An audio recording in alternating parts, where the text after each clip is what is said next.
সালামু আলাইকুম। এই ভিডিওটা অত্যন্ত গুরুত্বপূর্ণ।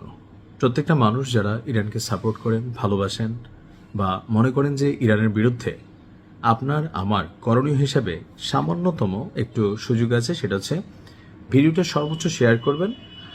আর পাশাপাশি কমেন্টে আপনি যেই ভাষায় ভালো পারদর্শী, হতে পারে সেটা আরবি, হতে পারে সেটা বাংলা, উর্দু, ফার্সি, ইংরেজি, যে ভাষায় আছে, ইরানের বিরুদ্ধে এই যে জাতিসংঘ গোপনে পারমাণবিক হামলার প্রস্তুতি নিচ্ছে, এই যে একটা স্পর্শকাতর তথ্য সামনে এলো। আসসালামু আলাইকুম, সবাই কেমন আছেন?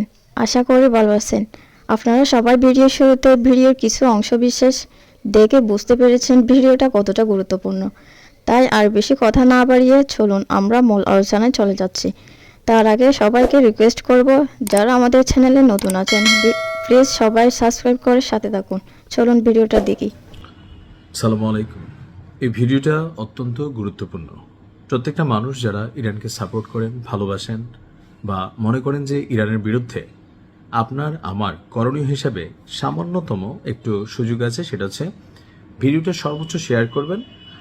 আর পাশাপাশি কমেন্টে আপনি যেই ভাষায় ভালো পারদর্শী, হতে পারে সেটা আরবি, হতে পারে সেটা বাংলা, উর্দু, ফার্সি, ইংরেজি, যে ভাষায় আছে, ইরানের বিরুদ্ধে এই যে জাতিসংঘ গোপনে পারমাণবিক হামলার প্রস্তুতি নিচ্ছে, এই যে একটা স্পর্শকাতর তথ্য সামনে এলো, এটা নিয়ে প্রত্যেকেই প্রত্যেকের জায়গা থেকে প্রটেস্ট করবেন। প্রটেস্টের জন্য প্রথমে ভিডিওটা শেয়ার করবেন, শেয়ারের সাথে একটু ক্যাপশন লিখে দিবেন যে উই ওয়ান্ট জাস্টিস বা সামহাউ, আপনি যে ভাষাতে পারদর্শী।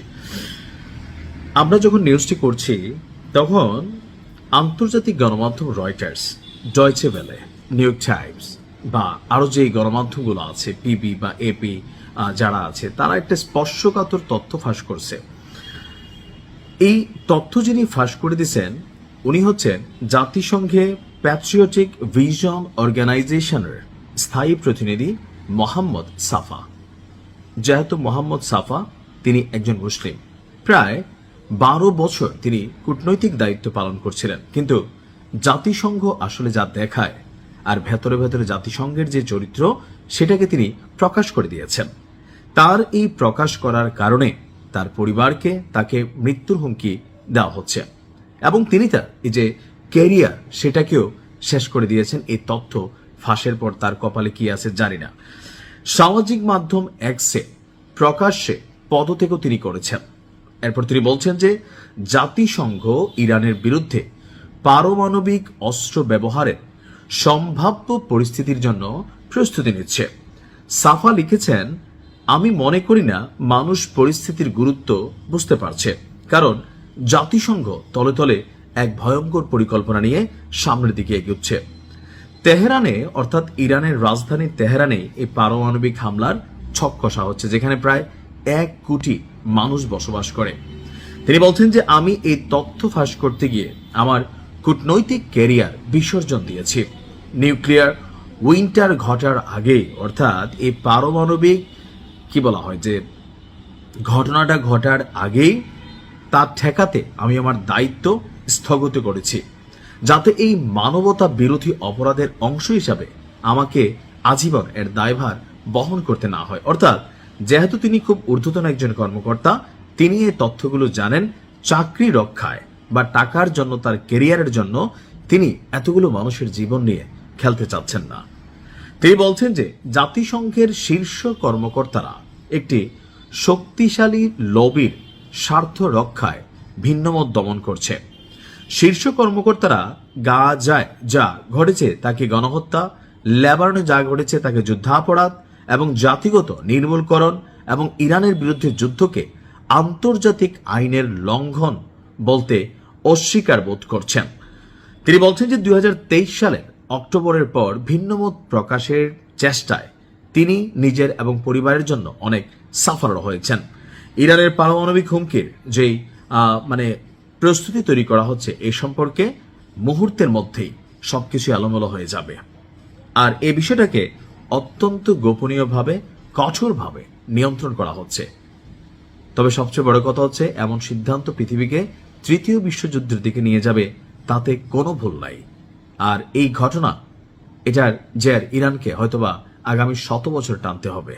ট্রাম্প বলতেছিল যে ইরানকে প্রস্তর যুগ অর্থাৎ প্রাগৈতিহাসিক যে আমরা যুগকে বলি, ইতিহাস যেখান থেকে লিপিবদ্ধ করা হয়েছে তাকে আমরা গণনা করতে পারি, বা এই যে যেমন ইংরেজি সাল, লাইক আমরা এখন 2026-এ আজকের দিনে আমি নিউজটি করছি হয়তো এপ্রিলের 4 বা 5 তারিখে, এটা হচ্ছে খ্রিস্টীয় শতাব্দী, অর্থাৎ যীশু খ্রিস্টের জন্মের পর থেকে এই সালটা গণনা করা হয়। তো এর আগে কি ছিল না? পৃথিবী লক্ষ লক্ষ বছর যাবৎ চলছে। তো যেই যুগের ইতিহাস খুব বেশি লিখিত হয়নি খাতা কলমে, তাকে বলা হয় প্রাগৈতিহাসিক, অর্থাৎ ইতিহাস লিখার আগে। আপনি একটা হলিউডের ছবি আছে 10,000 BC, আপনি এই ছবিটা দেখবেন তাহলে বুঝবেন যে ওই যুগটা কেমন ছিল। তো ট্রাম্প বলছিল যে ইরানকে প্রস্তর যুগে আবারও ফিরিয়ে নেওয়া হবে। আল্লাহ ইরানকে হেফাজত করুক। ভালো থাকুন। আসসালামু আলাইকুম। আসসালামু আলাইকুম। ঈদ মোবারক। খেলা জমছে। আমি প্রথমে ভাবছিলাম যে ইরান আসলে একটা সিদ্ধান্ত নিবে, তবে এই টাইপের হুলস্থুল সিদ্ধান্ত নিবে সেটা অনেকে বোঝেন নাই। যদি শুনতে ভালো লাগে তাহলে যারা ইরানের ফলোয়াররা আছেন ভিডিওটা সর্বোচ্চ শেয়ার করবেন। কথা বলছি, গতকালকে আপনাদেরকে বলছিলাম যে ইরান একটা বিশেষ প্যারাট্রুপার ফোর্স এটা নিয়োগ করছে কোথায়? ইরানে। অর্থাৎ প্যারাশুটে করে প্রায় 2,500 মার্কিন সেনা ইরানে অবতরণ করবে। এমনকি বিমান ঘাঁটি, ক্ষেপণাস্ত্র ভান্ডার বা আরো বিভিন্ন যে গুরুত্বপূর্ণ জায়গাগুলো আছে সেগুলো তারা দখল করবে বা ইরানকে কার্যত অকার্যকর করে ফেলবে। তো প্রশ্ন হচ্ছে, ইরান কি বৈশা বৈশা আঙ্গুল চুষবে? মধ্যপ্রাচ্যের বিভিন্ন ঘাঁটিতে তারা পাঠাবে 7,500, 2,500 আসবে আকাশপথে ওইটা, অর্থাৎ 10,000।